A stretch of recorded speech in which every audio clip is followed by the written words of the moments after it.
Para entender um pouco sobre quem são os levitas na Bíblia e para poder responder a pergunta se existem levitas hoje, a gente precisa fazer um certo resgate também. Levi é um dos 12 filhos de Jacó. É o terceiro filho de Jacó com Lia, a sua primeira esposa, depois é que Jacó se casou com Raquel. Então é Rúben, Simeão e Levi. E Moisés, que foi escolhido por Deus como o grande legislador de Israel, era da tribo de Levi. E Deus escolheu Moisés como legislador e escolheu Arão, seu irmão, como sumo sacerdote.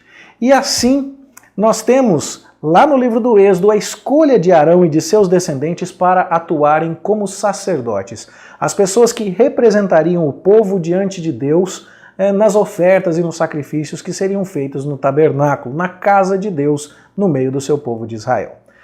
Todos os descendentes de Levi, que seriam também familiares de Arão, estavam destacados pelo próprio Deus para trabalhar no tabernáculo.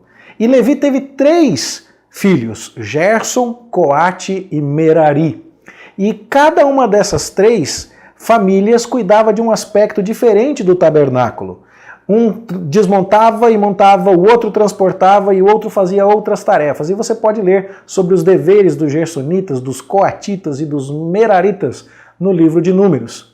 E, portanto, levitas eram os descendentes de Levi, não necessariamente sacerdotes, porque para ser sacerdote não bastava ser levita, tinha que ser da família de Arão e de uma descendência muito específica, mas eram pessoas que cuidavam de vários serviços no tabernáculo, quando não se havia falado ainda de música.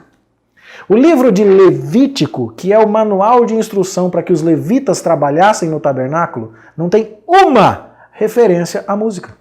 Então os levitas inicialmente trabalhavam com tudo que se referia à casa de Deus entre os homens. Daí já vai uma dica, se quiséssemos fazer um paralelo mais apropriado, a gente então diria que os levitas de hoje são os diáconos, são as pessoas que cuidam de várias coisas no templo e para o serviço do culto, e que de muitas outras maneiras estão encarregadas de coisas na casa de Deus.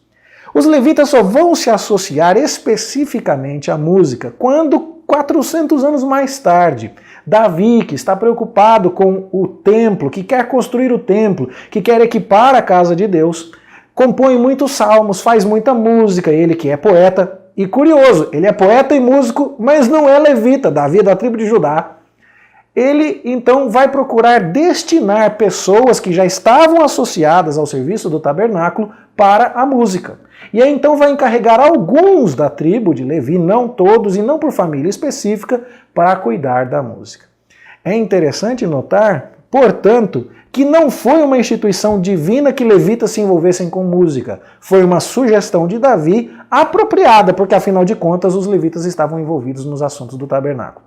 E isso se referia, portanto, a um sistema da antiga aliança em que a casa de Deus, que representava a presença de Deus no meio do seu povo, estava sendo gerida assim.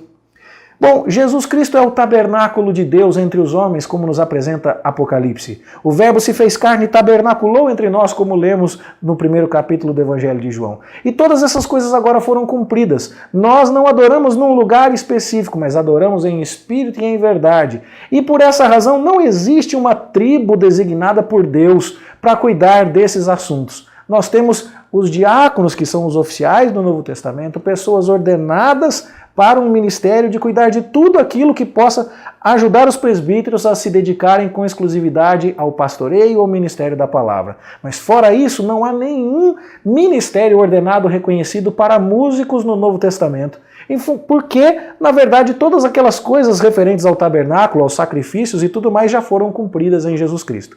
Quem acha que existe uma classe especial de crente levita com um certo ministério especial, deveria, por coerência, resolver consagrar essas pessoas da maneira como os levitas são consagrados no Antigo Testamento, depilando todos os pelos do corpo e passando por um banho de água. Eu nunca vi algum levita contemporâneo fazer um negócio desse. Outra coisa interessante, o levita podia servir só a partir dos 25 e até os 50 anos de idade. Depois disso ele tinha que se aposentar. Pode ler lá na Escritura que você vai encontrar. Eu também não vi ninguém dizendo você é levita, mas só dos 25 aos 50. Eu já vi mulheres que se dizem levitas, mas essa não é, nem de longe, uma transposição saudável do ensino do Antigo Testamento para o ensino do Novo Testamento. Nós reconhecemos que Deus concede talentos e habilidades musicais a pessoas que devem usar essas coisas para o culto e para a sua glória.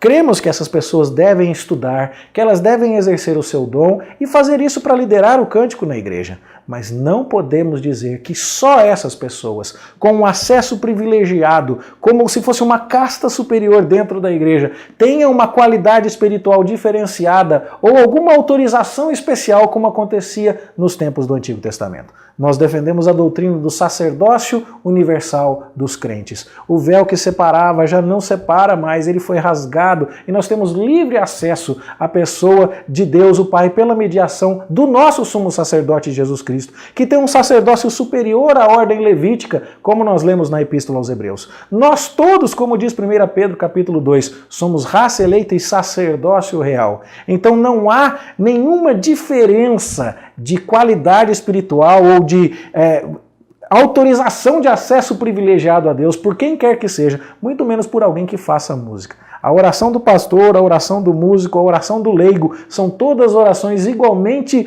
importantes para Deus, com o mesmo acesso a Deus, porque vão pelo mesmo Senhor Jesus Cristo. Então, cuidado com esse tipo de resgate das coisas do Antigo Testamento feito de maneira equivocada. Nós estamos numa época de muito misticismo que nos faz lembrar aquilo que acontecia na censura que Paulo fez, por exemplo, na carta aos Colossenses. As pessoas trazendo muitos elementos simbólicos, místicos, do calendário, das festas, da dieta de Israel, pensando que equipando a vida espiritual tão simples em Cristo trariam mais significado, quando é o contrário. Quanto mais Cristo for exaltado, quanto mais o seu sumo sacerdócio perfeito for exaltado, quanto mais a nossa igualdade diante deste Salvador maravilhoso e perfeito for defendida, mais nós estaremos caminhando no sentido da revelação bíblica. É equivocado dizer que alguém tem uma qualidade superior diante de Deus por conta de um ministério de música. Há pessoas com dons nessa área, como há pessoas com dons para ensinar crianças, como há pessoas com dom de serviço, gente para transportar cadeira, para varrer o chão, para aconselhar, para socorrer o necessitado, gente com todos esses dons diferentes. E todos eles são sacerdotes reais, são nação santa, são um povo de propriedade exclusiva do Senhor. Pensemos nisso e que Deus nos abençoe e nos ajude a celebrar a nossa igualdade em Cristo, nosso sumo sacerdote. Em nome dele, amém.